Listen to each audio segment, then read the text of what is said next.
All right. So last week I had an amazing lecture without anybody here. I did post it. Did you guys, anybody watch it? I think some people did. In order to do the assignment, it was probably helpful to watch at least a portion of that lecture on design. So what was it about, for those of you that might have watched it? What was like the number one thing to take out of last week's lecture? Park. Yes, what does it stand for? Yeah. Proximity, okay, that's the P. Alignment. Hey, morning. Welcome. Repetition and contrast. Yeah. There's other ways to look at design besides park. There's far more complicated ways. If you were in design school, they would really go into detail. But I found this one to be super simple, and I can apply it to everything. At least everything that's in my industry. And I even do usability work, software design, and it just works.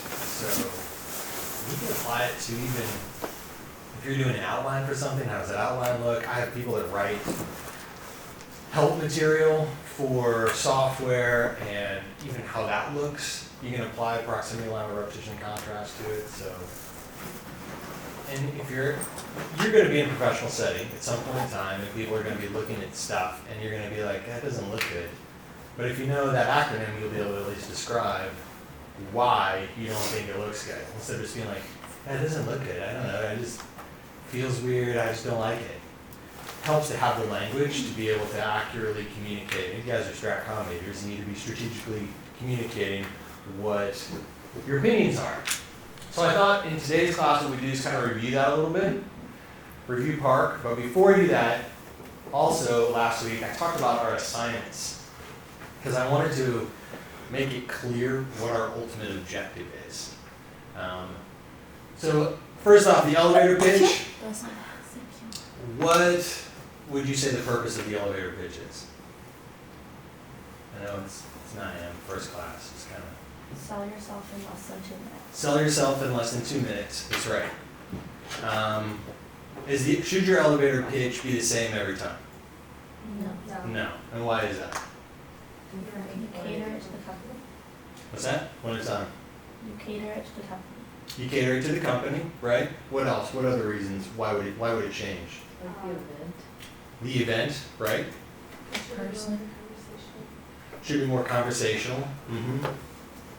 Yeah, so the purpose of writing out an elevator pitch isn't so that you memorize it, wrote, every single word you have locked into your brain, and when you engage with, whether it's a potential employer or just somebody you're trying to communicate what you do to, you don't just jump into that elevator pitch. It's like robot mode. You don't do that.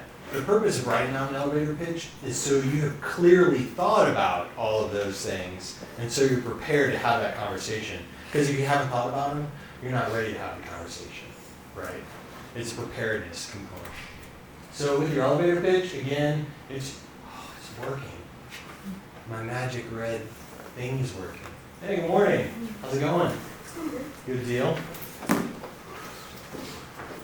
So, elevator pitch is your story, and it should encompass something about an experience. You should be prepared to give some experiences in that pitch if necessary. And it should be, anywhere between 60 to 120 seconds. Hey, what's up, guys? So Welcome. all right, that's crazy. There's yeah, you can see one of these. Pretty good.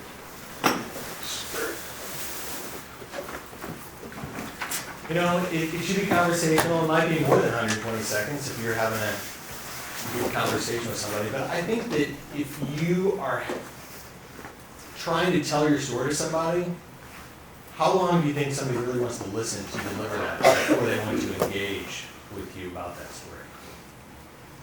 Like, how long would you be willing to listen to somebody talk?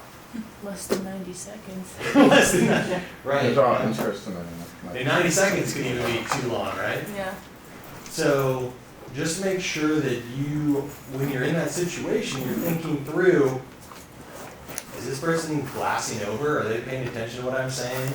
maybe I should stop. You have to read their body language to know when to cut off and what kind of information to share at what point in time. You just have to be aware, right? Okay, so that's the reason we're doing the elevator pitch, so that you are thinking about those experiences, you're thinking about your story, so when you're in that situation, you're able to present that information. The other assignment is your resume. Why do you think you need a resume? Yeah, to get a job. I mean, this is what every single employer wants. They want to see this paper-based resume. But what's interesting is the industry is changing a little bit. The resume isn't really enough anymore because they want more information about the potential new hires that they have. So your resume only gets you so far. And at that point in time, what do? So obviously your resume has to look good, needs to be visually appealing. I think of it as like a paper roadmap.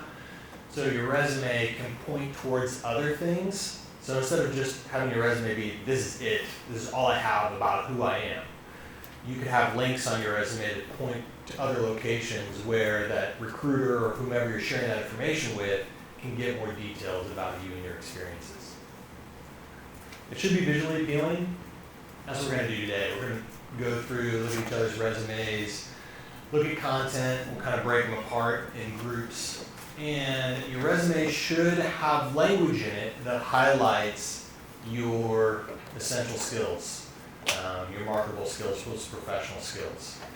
You need to have the technical things in there, but you also have to have those soft skills present. Because that's what's going to help that recruiter know, oh, they've actually developed civil responsibility, or they actually have learned a little bit about strategic communication or problem solving. All right, so how does this all tie into the online version of yourself? So there's a lot of different online versions of yourself that you can have. What is the most common online version of like a profile you would have online of yourself? Like social media? Possibly. So social media, what's the difference between, when you think of social media, right? Social media tends to be social. Right. And so there's an aspect of your life that you don't necessarily want to be public. I mean, do you guys want everything you do to be public and No. accessible for everybody else to see? No, right? So there is an aspect of controlling social media, but there also is a way to have a professional brand out there about yourself. So what are some ways to get a professional media brand out about yourself? LinkedIn. What's another one? Website. Websites. So what are some websites you can do? I don't know. Wix. Wix. Yeah, Wix is pretty popular. Squarespace. Squarespace, you have to pay for it, I think. WordPress. So you're looking for ways that you can build a presence online that you can point a recruiter to, point that target audience to, that showcases what you want them to see, so you're in control. Remember that talk I did a number of weeks ago on branding. Everybody has a brand. You have to control it. And so if you have a professional identity you can put online, you are controlling that brand to some respect. So that's what an online identity is. That's your portfolio. And it's a combination of a little bit of your elevator pitch, telling a little bit of your story, components of your resume. But the advantage of that online brand is you can have more information, right? If you have a WordPress site or a Wix site or a Weebly site or a Squarespace site, you can deliver more detailed information, richer detail about your experiences and how those tie into the skills you have that your target audience would be interested in seeing. So that's what the online portfolio is. So the elevator pitch we're working on, the resume we're working on, the portfolio, we're going to use Folio Tech in this class for that online brand. And the final thing that is a part, I don't have it up there. But the final thing that is a part of that portfolio is showcasing your experiences, your projects. So this is Folio Tech. So you're going to have projects in there, your resume here, you're going to have some type of introduction. So the end of class, the end game of this class, the last 5 or 6 classes that we have, you guys are going to be doing presentations. So you're going to get up, I'm going to ask you a couple of questions. Those questions are going to drive you to share who you are, share your story. So it'll be sort of like an interview experience, except you'll have an audience. I'll be asking the questions. All of your peers will have a rubric, and we'll be grading each other on this. Sounds like fun, right? Super Yeah. fun.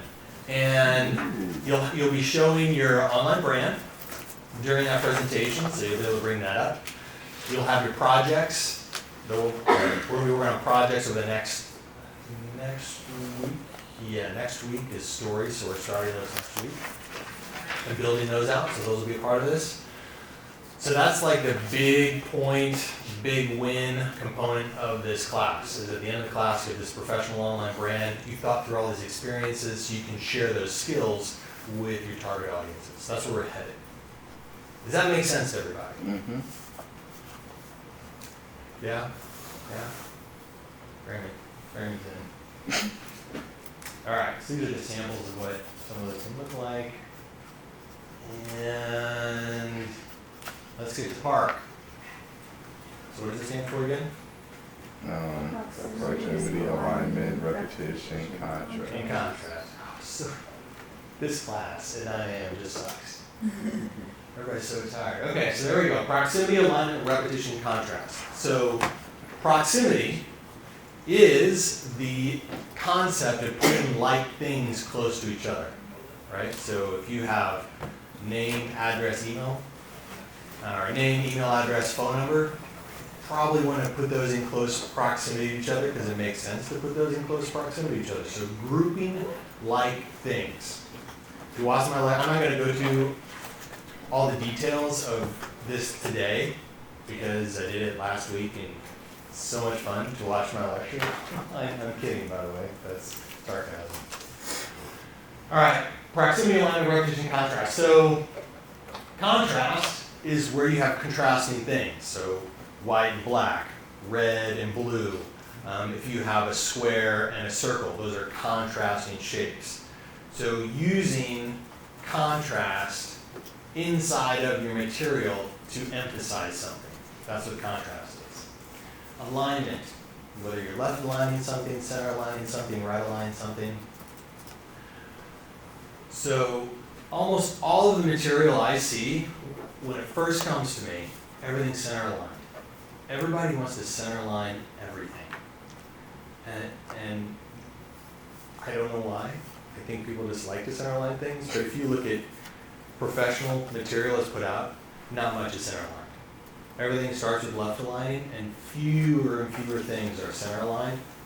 So don't start with center aligning things, always start with left aligning things, and then have reasons for aligning things other than left aligning.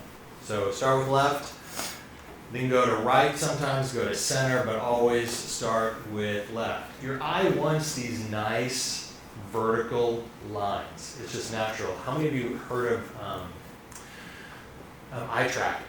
Yeah. Okay, do you know what shape your eye naturally sees when it looks at a page? There's a letter. Close. It's the letter F. So your eye looks at the top first, then it goes down the left side, and then it goes in a little bit. So when they put eye tracking software on people and you look at a website or you look at documentation or something, your eye always makes this F. Okay? And so when you're thinking about design, that means you want to put the most important information in the top left portion of the screen. Now this is Western culture.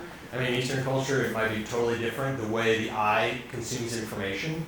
But in Western culture, it is. It's left to right. So, you got to think about your target audience, obviously. But you want to have that F-shaped pattern when you're aligning things, when you're thinking about how you're laying out your information. Repetition. What's repetition? It sounds like a duh thing, but I want to hear you guys tell me. What is the design element of repetition? It's all like the same. It's all the same? Yeah. Flesh that out a little bit. What do you mean by that? Like, you're not gonna have something up here and then all this down here not like that. Yes. So I think what you're saying Like, is if you have an idea for design, let's say butterflies are your thing, yeah. and you're not going to do butterflies and And squirrels and water. rabbits and bunnies and all sorts of different stuff, you want to stick with the same design thing. Butterflies, is a terrible example. Let's say circles. So let's say you have a design element of a geometric shape that's a circle. Well, you're not going to mix in a whole bunch of diagonal lines and squares and pentagons and all sorts of other design elements because it's not repeating that same element over and over again. Okay. So now we're going to have a little bit of fun. We're going to break down some designs. So talk to me. This is the part where you guys have to talk to me. Break this down into those 4 elements: proximity, alignment, repetition, design, or proximity, alignment, repetition, and contrast. And tell me how those are being used. In contrast, it's like the words in black and white. Yeah, black and white. That's like the biggest contrast you can have is black and white, right? So that is a great use of contrast. What else? Proximity, they have like all of these that you searching for together, like all those communities in the same place, Yep. like hubs, other places. Yep. So that's proximity, putting things that are like, grouping them together. There's like 3 separate columns for alignment. Yeah, so this is actually the 4-column layout, to be quite honest, because it's no column, so it's divided into 25% instead of thirds. So you have 25%, 25%, and 2, 25%, 50%. So what they can do on this page is actually, if you scroll further down the page, you would see other columns beneath this larger image. So yeah, it's very clear they have nice vertical lines in between each of those columns.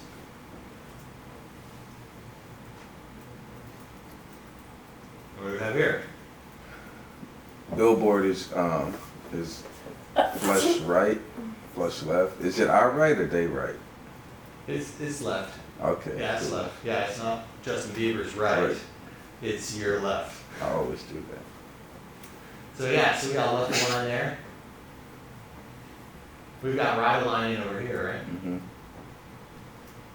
I don't like that his head is like in front of Who's head? Rolling Stone. Dwayne's. This Yeah. guy's? Makes me uncomfortable. You don't like the fact that his head is over the title there? Yeah. Yeah. Right. When I was looking at magazines, a lot of them have their talent in front of the title of the magazine. Mm. And I think it's because they assume that you know the title. They're like, oh, you should know the title of our magazine. It doesn't matter. Mhm. So they really emphasize the talent over the title. That also has to do with repetition, because like a magazine or a publication is always going to use, or for the most part, always going to use the same font for their name. Like New York Times is always at the same font. Really. Rolling Stone is always at the same font. Yeah.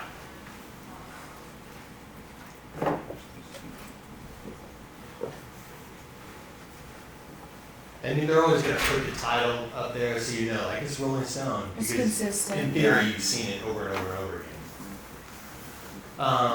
But they also have good use of topography over here too. Like I have repetition in my titles, repetition in the fact that that's all uppercase. I have repetition of this little design element, this little horizontal bar. They reuse that.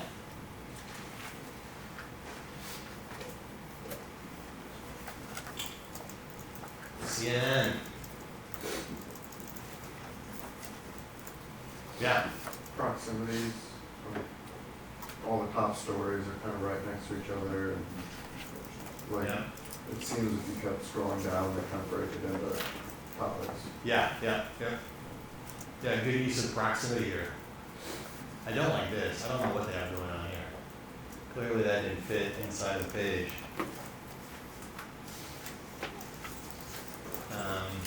A nice left alignment over here with the image. It's not a great example. How about this? Ooh, that's a lot going on. There's a lot going on, isn't it? Yeah. But when you first see it, are you totally like opposed to looking at it? You know? No, right? There's a ton of information on here. That's why I like this example. Because even though there's a ton of information, I'm not like, I don't want to turn away from it. So it's a good use of taking design elements and making very complex information pleasant to look at. Now, it might be hard to find what you want to find because everything's so ridiculously small. This is obviously supposed to be a massive map on a wall, so it's harder to read because it's downsized. But it's appealing to look at, and you can see repetition in here in design elements. So my colors are repeated. I have color repetition all over the place. Even the types of colors are muted. They're consistent with each other. My fonts are the same. All right, let's do maybe one more.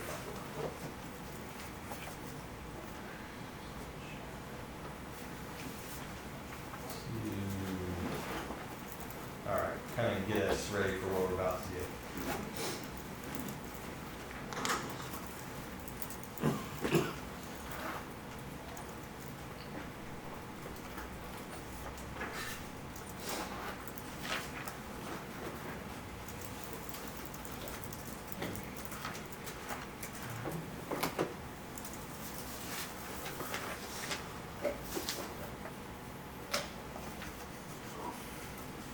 Alright, so we're getting ready to look at each other's resumes. That's what we're going to do for the rest of the class.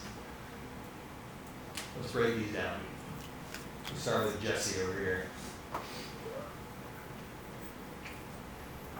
What don't you like about that resume? Yeah.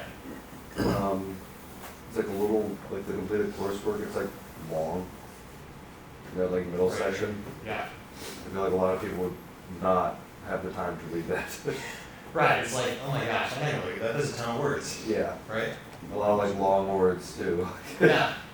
But like it's a, like I do like the way like it's like centered and it looks very organized compared to the other one. Mm-hmm. I thought the alignment's kind of weird, like it jumps around, like center alignment, it's like Totally, yeah. weird that it goes from big to small. Yeah, you could improve this. Why do I have a bulleted list that's centered in the middle of this? Why is it centered way over here, right? That's, it's odd. Especially when we know the eye wants to look at this nice left column. We're forcing the eye in for some reason that's unnecessary. All right, Susan. What about Susan here? Susan Forsythe.